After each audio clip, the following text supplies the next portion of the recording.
माता आदि शक्ति जगज्जननी जगदम्बा के चरणों में कोटि कोटि नमन करते हुए, परम पूज्य योगीराज श्री शक्तिपुत्र जी महाराज के चरणों में बारंबार नमन करते हुए, इस वीडियो के माध्यम से जहाँ तक भी मेरी आवाज़ जा रही है, मेरे सभी गुरु भाइयों को, गुरु बहनों को, देशवासियों को, छोटे बच्चों को हृदय से सादर जय माता की, जय गुरुवर की।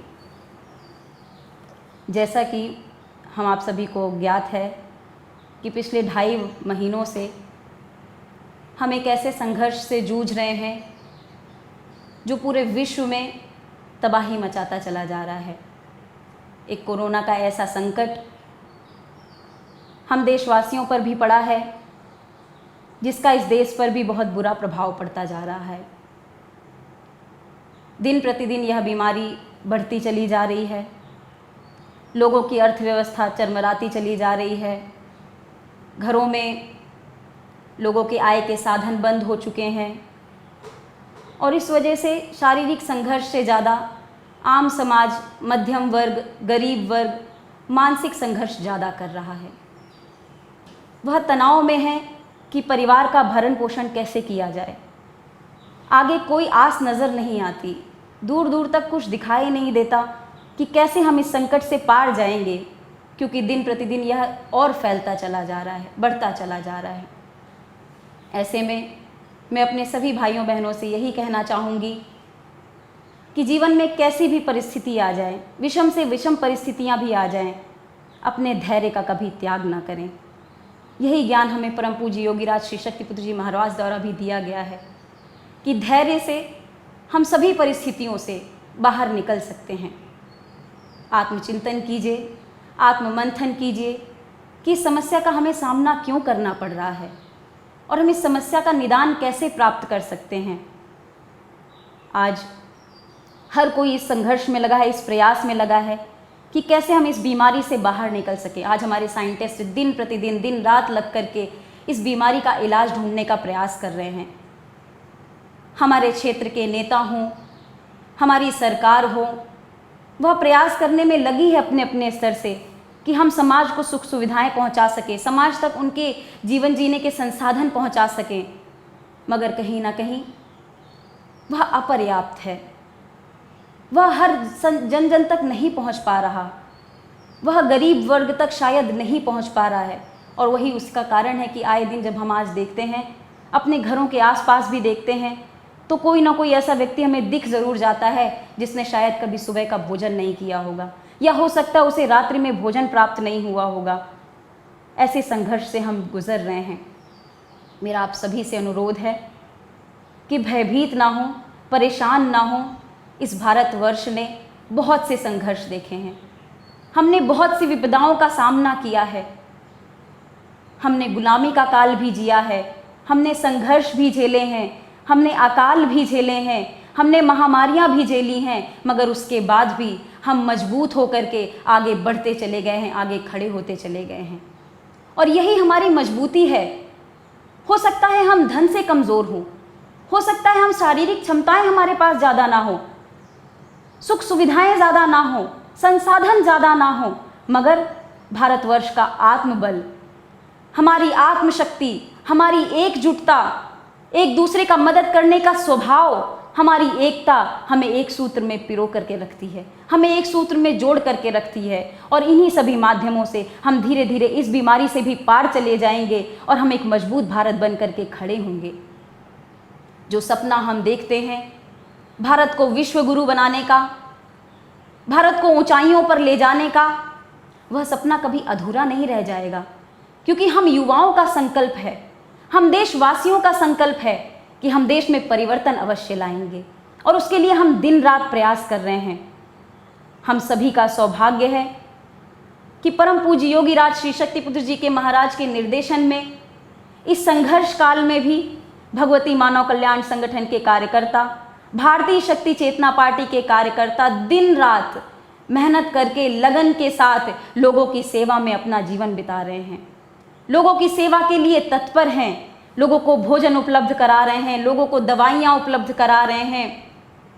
लोग जो दूसरी जगहों में फंसे हुए हैं उनका पास बनवा करके, उनको व्यवस्थाएं दिलवा करके उन्हें उनके घरों तक पहुंचाने का प्रयास कर रहे हैं।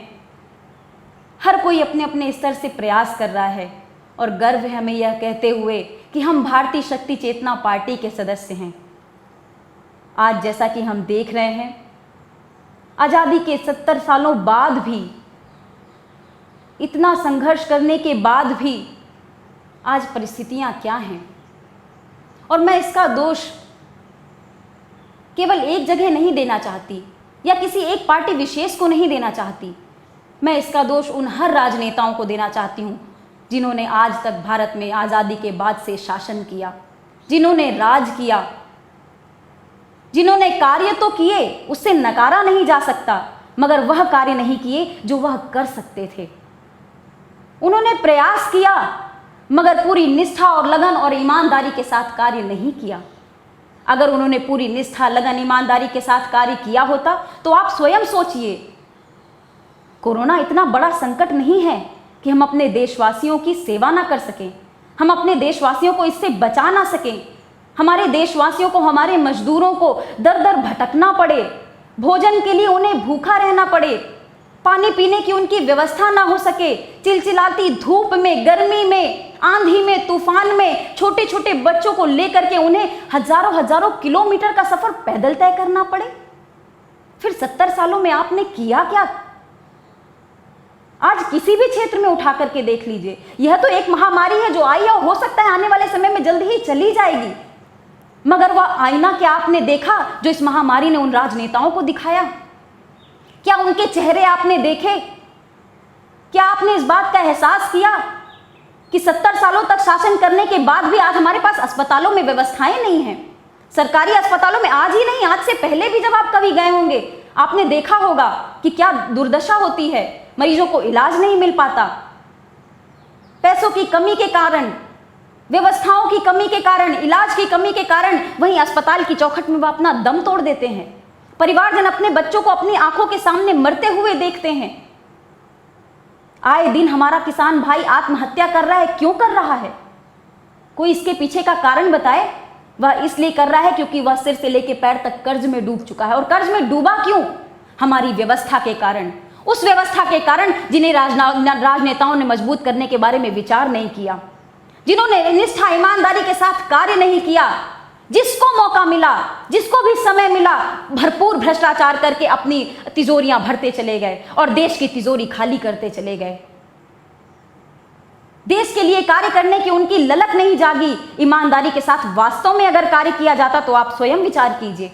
आज जो देश की हालत है, अर्थव्यवस्था नीचे चली जा रही है, बेरोजगारी बढ़ती चली जा रही है, महिलाओं की सुरक्षा के बारे में तो क्या कहा जाए, हृदय आंसू रोता है, खून के आंसू रोता है कि हमारी महिलाएं आज इस देश में सुरक्षित नहीं हैं, जहां पर हमारे ऋषि मुनि कह गए हैं कि यत्र नार्यस्तु पूज्यन्ते रमन्ते तत्र देवता, जहां नारियों की पूजा होती है वहां देवता वास करते हैं। उस देश की संस्कृति को, उस संस्कृति को जहां हमारे धर्म में कहीं बलात्कार शब्द नहीं है, उस धर्म में जहां हमारे धर्म में कहीं स्त्रियों को दबाया नहीं जाता, कुचला नहीं जाता, उस धर्म में, उस देश में जहां ऐसी ऐसी नारियां हुई हैं जिन्होंने इतिहास बदल करके रख दिया है, गुलामी स्वीकार नहीं की है, जिन्होंने विरोध किया है अनीति या न्याय अधर्म का, आज उन महिलाओं को दबाया कुचला जाता है।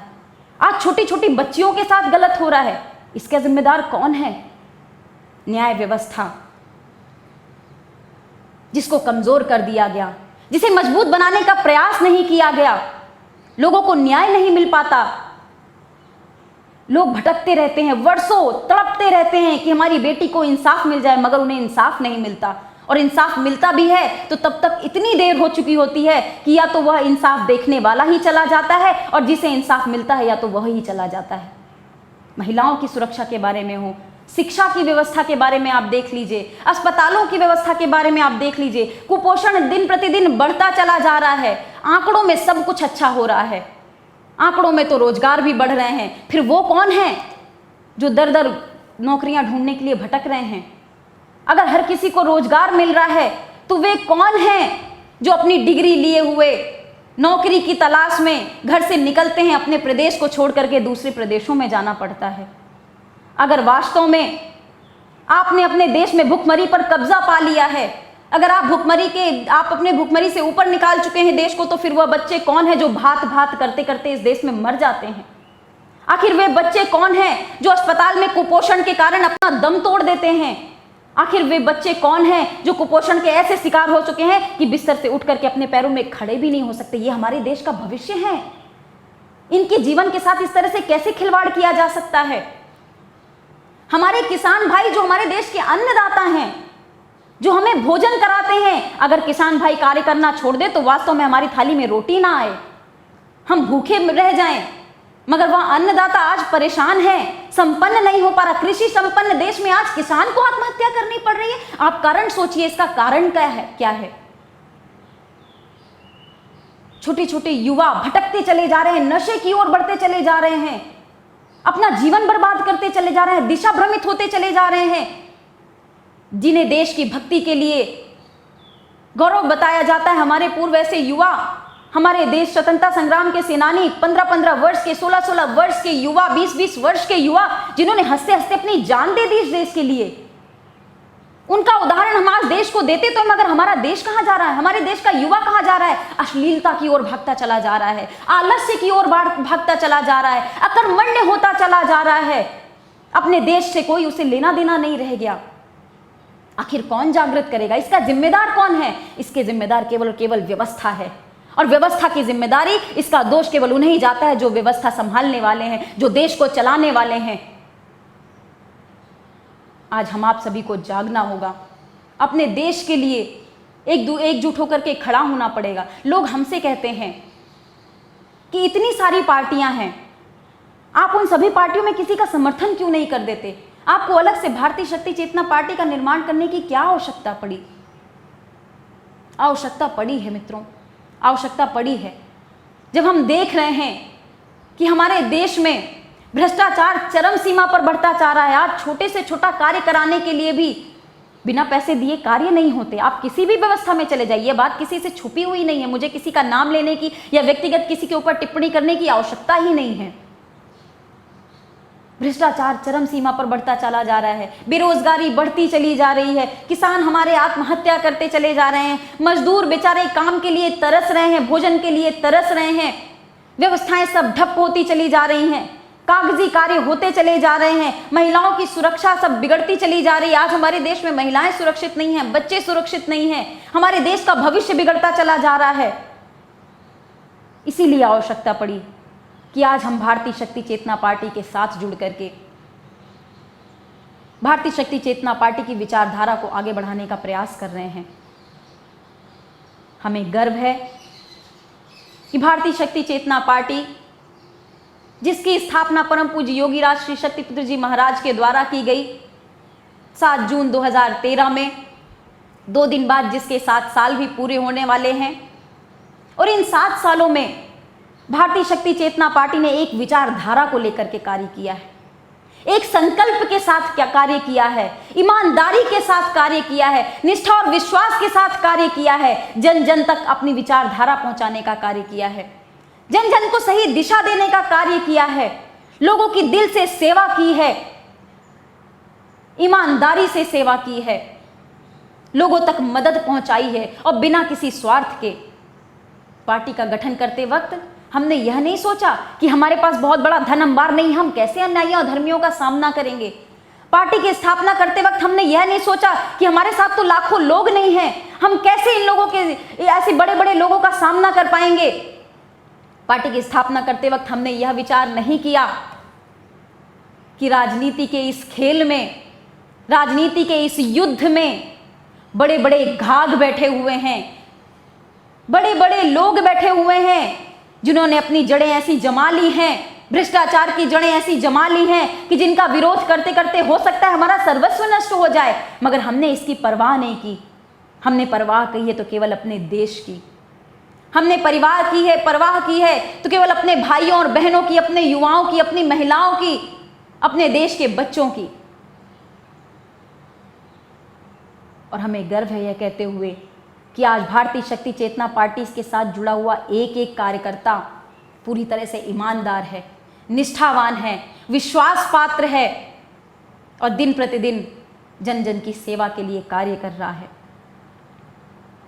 इस काल में भी भारतीय शक्ति चेतना पार्टी के लोगों ने भोजन बना बना करके, अपने हाथों से तैयार कर करके, छोटे छोटे प्रयासों से ही आने जाने वाले, रास्ते से गुजरने वाले अपने मजदूर भाइयों को, अपने आस पड़ोस में जो भी गरीब वर्ग हैं जिन्हें भोजन उपलब्ध नहीं है, आए दिन प्रतिदिन उन्हें भोजन उपलब्ध कराते हैं। अपने सुख चैन की परवाह किए बिना, कोई बहुत धनवान लोग नहीं हैं, हम आम समाज से ही जुड़े हुए लोग हैं और अपना जी जान तन मन धन से इस देश की सेवा करना चाहते हैं। इसी उद्देश्य को लेकर के पार्टी का गठन किया गया। भय भूख भ्रष्टाचार मुक्त समाज का निर्माण किया जा सके, जाति धर्म छुआछूत संप्रदाय से ऊपर उठ करके एक देश में, एक सूत्र में इस देश को पिरोया जा सके, एक तिरंगे के नीचे पूरे विश्व, पूरे देश को लाया जा सके, इस भाव को लेकर के भारतीय शक्ति चेतना पार्टी का गठन किया गया और इसके साथ जुड़ करके जन जन की विचारधारा जन जन तक पहुंचाने का प्रयास किया गया है। गुरुदेव जी द्वारा, परम पूज्य योगी राज श्री शक्तिपुत्र जी महाराज द्वारा यह हम आप सभी का सौभाग्य है कि इस पार्टी का अध्यक्ष पद के रूप में कुछ कार्य के लिए ही कार्यभार संभाला गया। आज गुरुदेव जी की विचारधारा से पूरे देश में परिवर्तन आ रहा है। करोड़ों करोड़ों लोग नशा मुक्त, मांसाहार मुक्त, चरित्रवान जीवन जीते हुए अपने जीवन को धर्म रक्षा, मानवता की सेवा और राष्ट्र रक्षा में लगा रहे हैं। यह साधारण बात नहीं है। हम सभी के आग्रह पर, हम सभी के निवेदन पर आगामी 2 दिन बाद 7 जून को, जो हमारी पार्टी का स्थापना दिवस भी है, हमें परम पूज्य योगी राज श्री शक्तिपुत्र जी महाराज के दिव्य उद्बोधन चिंतन भी प्राप्त होंगे, जिसमें वे हमें दिशाधारा देंगे, विचार प्रदान करेंगे, आध्यात्मिक चिंतन होंगे, राजनीतिक चिंतन, राजनीति पार्टी की आवश्यकता क्यों हुई, इन सभी बिंदुओं पर गुरुदेव जी द्वारा हमें चिंतन प्रदान किए जाएंगे। मेरा आप सभी से अनुरोध है कि आप उसे सुने, आप समझे विचारधारा को और आप इस पार्टी की विचारधारा से आप एक साथ जुट करके धर्म रक्षा, मानवता की सेवा और राष्ट्र की सेवा के लिए एकजुट होकर के आगे बढ़ कर के आएँ। मेरा आप सभी से आह्वान है कि अनीति, अन्याय, अधर्म के खिलाफ आवाज़ उठाना सीखिए, विरोध करना सीखिए हर गलत चीज़ का, क्योंकि अगर आज आप चुप रह गए तो आने वाली पीढ़ी आपको कभी माफ़ नहीं करेगी। अगर आज हमने विरोध नहीं किया, आज हमने गलत का अगर विरोध नहीं किया, आवाज़ नहीं उठाई, तो अपराधियों का मनोबल और बढ़ता चला जाएगा, भ्रष्टाचारियों का मनोबल और बढ़ता चला जाएगा और इसी तरह से गरीब और अमीर के बीच की खाई और बढ़ती चली जाएगी। हर काल में, हर परिस्थिति में जब भी कोई संकट आता है, गरीब वर्ग, मध्यम वर्गीय वर्ग सबसे ज़्यादा प्रताड़ित होता है, सबसे ज़्यादा परेशान होता है।